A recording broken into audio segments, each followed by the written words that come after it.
स्वागत है आप सभी का। आज पढ़ते हैं जूल का नियम। जूल का नियम थर्मोडायनेमिक्स में कुछ टर्म्स को समझाने के लिए दिया गया जो आयतन के साथ में स्थिर तापमान के साथ में स्थिर आयतन पर एनर्जी परिवर्तन को समझाता है। तो इसके लिए मैं पहले एक इक्वेशन लिख लेता हूँ जो अपन पहले पढ़ चुके हैं। ये पढ़ा था अपन ने du बराबर del u upon del v constant temperature dv plus du upon dt at constant volume dt। तो इस टर्म्स में इसको हीट कैपेसिटी के रेफरेंस में अपन ने समझा दिया था, लेकिन कांस्टेंट वॉल्यूम पर ये टर्म्स जो एनर्जी परिवर्तन के लिए इसको समझाने के लिए यदि आयतन को स्थिर रखा जाए और तापमान को चेंज किया जाए तो ऊर्जा पर क्या प्रभाव पड़ेगा, इसे समझाने के लिए जूल ने अपना प्रयोग करके एक नियम दिया जिसे जूल का नियम कहा जाता है। जूल ने अपने प्रयोग में इस तरीके से एक सिस्टम लिया, प्रायोगिक सिस्टम बनाया, जिसमें एक पात्र में दो बल्ब से जुड़े हुए एक सिस्टम को रखा। ये दो कांच के बल्ब हैं जो आपस में जुड़े हुए हैं और इनके बीच में एक लगा हुआ है स्टॉपर, यानी कि इधर से इधर जाने के लिए, इधर से इधर आने के लिए बीच में एक अवरोधक लगा रखा है। ठीक है, इसको नाम दिया ए बल्ब, इसको नाम दिया बी बल्ब। अब इसने सिस्टम में क्या किया, गर्म पानी भर दिया। गर्म पानी भर के तापमान को ज्ञात करने के लिए लगा दिया एक थर्मामीटर। क्या लगा दिया? थर्मामीटर। और इस गर्म पानी में हिलाने के लिए एक लगा दिया इसमें विलोडक, जिसे अपन घुमाने के लिए काम लिया था। इसको धीरे धीरे हिला करके उसमें सामने स्थापित करने के लिए विलोडक काम में लिया जाता है। बल्ब ए में एक गैस भर रखी थी, गैस, और स्टॉपर से बंद करके बल्ब बी को क्या रखा गया, वैक्यूम निर्वात के रूप में खाली रखा गया। अब प्रयोग के अनुसार जूल ने फर्स्ट स्टेप में क्या किया, इसका टेम्परेचर नोट किया, तापमान नोट करना। दूसरे स्टेप में क्या किया, स्टॉपर को खोलकर, स्टॉपर हटाकर गैस का प्रसार होने दिया, बल्ब ए से बल्ब बी की तरफ। अब जब गैस बल्ब ए से बल्ब बी की तरफ पूरी तरीके से फैल गई और इक्विलिब्रियम में आ गई कि गैस अब ना तो ए से बी में जा रही है ना बी से ए में आ रही है, यानी कि एक साम में इक्विलिब्रियम स्टेबल हो गया। उस समय क्या किया, दोबारा तापमान नोट किया। तो दोनों टाइम टेम्परेचर क्या आया, समान आया। टेम्परेचर में कोई फ़र्क नहीं पड़ा, यानी कि जूल के नियम की जो कंडीशन है वो क्या है, टेम्परेचर फिक्स है। क्या है? स्थिर तापमान है, स्थिर तापमान पर गैस। ठीक है, स्थिर तापमान है। दूसरी क्या है, आयतन चेंज हो रहा है, आयतन परिवर्तित हो रहा है। अब आयतन परिवर्तित हो रहा है तो क्या होगा, गैस ए से बी में जाएगी, यानी कि कुछ आयतन चेंज हुआ, यानी कार्य होना चाहिए, पी डेल वी वर्क होना चाहिए। लेकिन वर्क अपना क्या रहेगा यहाँ पर, W बराबर 0 कैसे रहेगा, क्योंकि जब बल्ब ए से बल्ब बी में गैस जा रही है तो वो एक सीमित एरिया में थी और अब धीरे धीरे बल्ब बी की तरफ फैल रही है। जो उसके जो विरुद्ध अपोजिट फोर्स है, P अपोजिट क्या है, 0 है। P अपोजिट सामने की तरफ से लगने वाला कोई फोर्स नहीं है, तो गैस कितना भी आयतन करे कार्य क्या रहेगा, 0 रहेगा। इसे प्रसार का मुक्त कार्य भी कहा जाता है। इसे मुक्त प्रसार कार्य कहा जाता है। ऐसा कार्य जिसमें गैस एक्सपांड होती हो लेकिन उसके अपोजिट कोई फोर्स नहीं हो, यानी गैस स्वतंत्र रूप से फैलती हो, तो इस कार्य को क्या कहा जाता है, मुक्त का प्रसार कार्य। और ये कार्य क्या माना जाता है, 0, W बराबर 0, यानी कि प्रेशर लगा और प्रेशर के अपोजिट प्रेशर था, यानी कि दोनों प्रेशर अगर सेम है तो वर्क क्या हो जाएगा, जीरो। प्रथम नियम समीकरण से, प्रथम नियम समीकरण से, प्रथम नियम समीकरण क्या है? डेल ई बराबर क्यू माइनस डब्लू। ठीक है, तो डेल ई बराबर क्या हो जाएगा यहाँ पर? क्यू, किया गया कार्य क्या है? जीरो। तो एनर्जी परिवर्तन किसके बराबर हो गया? दी गई ऊष्मा के बराबर। और टेम्परेचर में कोई चेंज हो नहीं रहा है, हमने पहले ही कर दिया कि तापमान क्या है? स्थिर है। तापमान स्थिर है तो क्या रहेगा? जल के तापमान में कोई वृद्धि नहीं हुई, वृद्धि नहीं हुई मतलब हीट नहीं मिली, तो क्या आ जाएगा? Q बराबर ज़ीरो। और Q बराबर ज़ीरो है तो डेल ई बराबर क्या हो जाएगा? ज़ीरो। यानी कि अगर स्थिर ताप पर आयतन में परिवर्तन किया जाए तो ऊर्जा में परिवर्तन नहीं होगा, ऊर्जा भी क्या रहेगी? स्थिर रहेगी। एक बार ऊपर चलते हैं वापस, इस समीकरण को देखिए। तापमान क्या है? तापमान स्थिर है, यानी कि dt क्या रहेगा? जीरो। dt जीरो रहेगा तो ये पूरी टर्म्स क्या हो जाएगी? जीरो हो जाएगी। तो एनर्जी चेंज क्या रहेगा? dE बराबर dE upon dV at constant T, dV बराबर जीरो। ये टर्म्स अपने को मिल रही है क्योंकि डी तापमान क्या है? स्थिर है, और तापमान स्थिर है तो ये टर्म्स क्या हो जाएगी? जीरो। अब यहाँ से देखिए वापस, अब dV जीरो नहीं है, आयतन क्या हो रहा है? चेंज हो रहा है। आयतन क्या हो रहा है? चेंज हो रहा है। तो dV जीरो नहीं है तो मैं यहाँ कंडीशन लगा लेता हूँ, dV not equals to zero. अब जब dV जीरो नहीं है तो क्या आएगा? dE upon dV at constant T बराबर जीरो। dV की कुछ वैल्यू रहेगी वो इसमें मल्टीपल हो जाएगी। तो इससे निष्कर्ष क्या निकलता है? जूल के नियम का निष्कर्ष क्या निकलता है वो मैं यहाँ लिख लेता हूँ। जूल के नियम का निष्कर्ष, जूल के नियम से अपन ने देखा कि तापमान स्थिर है, आयतन परिवर्तन हो रहा है, ऊर्जा परिवर्तन नहीं हो रहा है। ऊर्जा परिवर्तन क्यों नहीं हो रहा है? क्योंकि तापमान नहीं स्थिर है तो हीट नहीं बढ़ रही है, हीट नहीं बढ़ रही है तो वर्क नहीं हो रहा है, वर्क नहीं हो रहा है तो एनर्जी चेंज नहीं हो रही है। आयतन भले ही चेंज हो रहा हो लेकिन किस प्रकार का हो रहा है? मुक्त प्रसार हो रहा है, किसी अपोजिट फोर्स के विरुद्ध कार्य नहीं हो रहा है, जिसके कारण ये बिल्कुल शून्य कार्य माना जाएगा। किसी तंत्र की ऊर्जा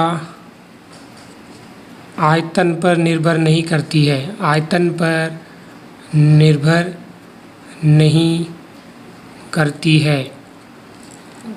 किसी तंत्र की ऊर्जा केवल ताप का फलन है, ताप का फलन होती है।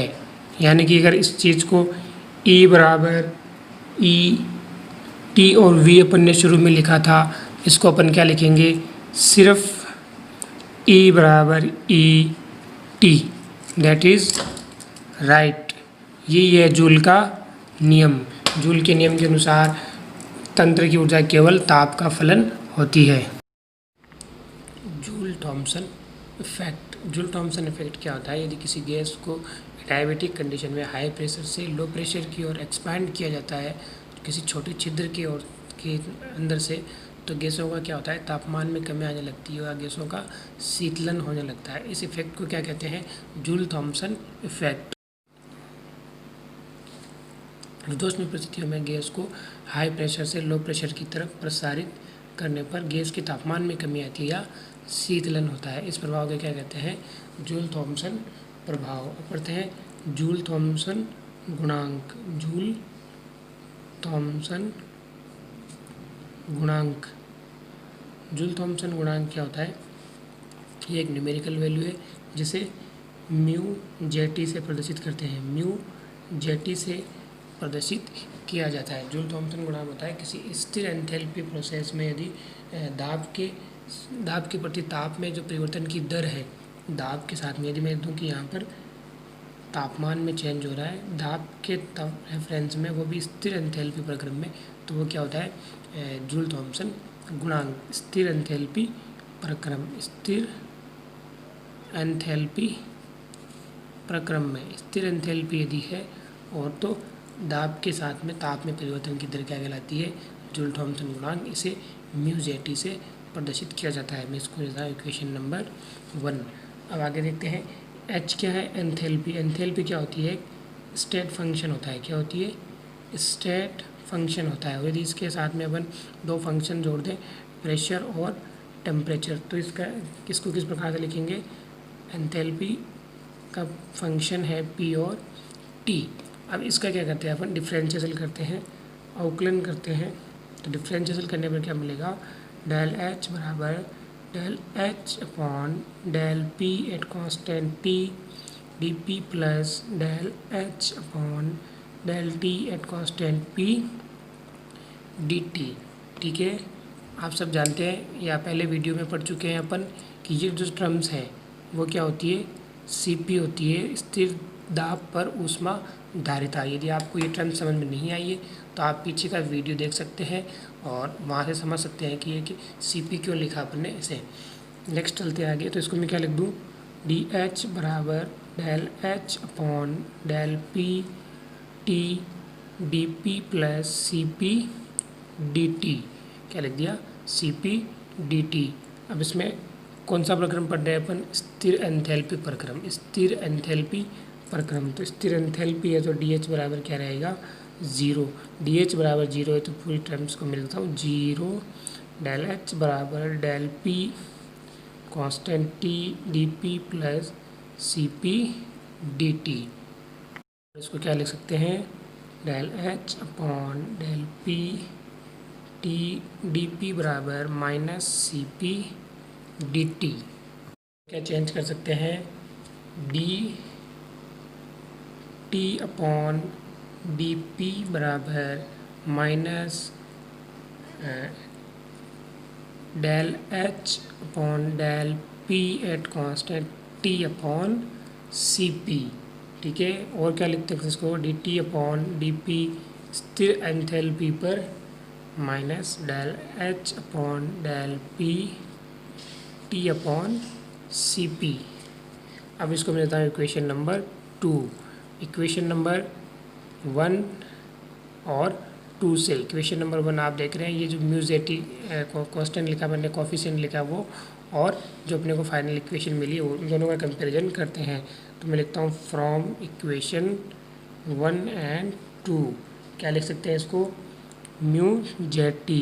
ये क्या है, इतनी सी टर्म्स, ये वाले terms mu Z T, sorry इस टर्म्स की बात कर रहा हूँ, ये वाले जो टर्म्स है वो क्या है, म्यू जेड टी। तो म्यू जेड टी बराबर minus del H upon D P T upon C P, या और इसको मैं चेंज करके क्या लिख सकता हूँ, del H upon del P T बराबर minus C P mu Z T. अपने को सी पी और म्यू जेड टी की वैल्यू पता हो, फाइंड कर ले तो अपनी ये वैल्यू आसानी से निकाल सकते हैं। तो ये अपने को क्या मिल गई, एक फाइनल रिजल्ट मिल गया कि अपने का जूल थॉमसन गुणांक का एंथैल्पी प्रक्रम के साथ में क्या संबंध है। अब मानते हैं कि जो इक्वेशन अपना फर्स्ट लिया था, ये इससे पहले वाला जो 2 नंबर इक्वेशन है, इसमें यदि जो प्रेशर है वो प्रेशर यदि थोड़ा सा चेंज होता हो, माइक्रो यदि उसमें चेंज किया जाए, तो क्या लिखूँगा मैं इसको, इस इक्वेशन को लिख देता हूँ यहाँ पर, minus del T upon del P बराबर, सॉरी गुणा सी पी बराबर del H upon del P T, bracket में अपन क्या कंडीशन लिखेंगे, दाब परिवर्तन, वो भी कितना, सूक्ष्म दाब परिवर्तन हो तो छोटे से रेंज में हो तो P1 से P2, यदि एक माइक्रो रेंज में कोई चेंज किया जाए तो अपने को ये वाली टर्म्स मिलती है। ठीक है, ये था जूल थॉमसन गुणांक। लेकिन जूल थॉमसन गुणांक के मान पढ़ते हैं, वैल्यूज़। देखिए आदर्श गैस के लिए क्या होता है, आदर्श gas, ideal gas P V बराबर एन आर टी होती है, उसके लिए म्यू जेड टी की वैल्यू क्या होती है, हमेशा 0 होती है। और वास्तविक गैसों के लिए इसकी क्या होती है, म्यू जेड टी बराबर पॉजिटिव, क्या होता है, पॉजिटिव वैल्यू होती है।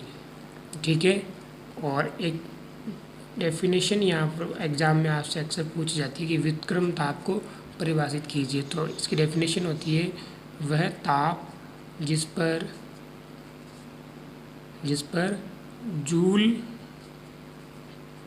थॉमसन गुणांक का चिन्ह परिवर्तित होता हो, चिन्ह परिवर्तन होता है, क्या होता है, चिन्ह परिवर्तन होता है, वो क्या कहलाता है, व्युत्क्रम ताप। यानी कि वह ताप जिस पर पॉजिटिव से म्यू क्या हो जाता है, नेगेटिव, या नेगेटिव से क्या हो जाता है, पॉजिटिव, तो वो टेम्परेचर क्या कहलाता है, इन्वर्स टेम्परेचर या व्युत्क्रम ताप। ये जो मान है वो किस पर डिपेंड करते हैं, गैस के स्थिरांकों पर, गैस स्थिरांक वान डेर वाल स्थिरांक पर निर्भर करते हैं, ए और बी पर। Okay, thanks.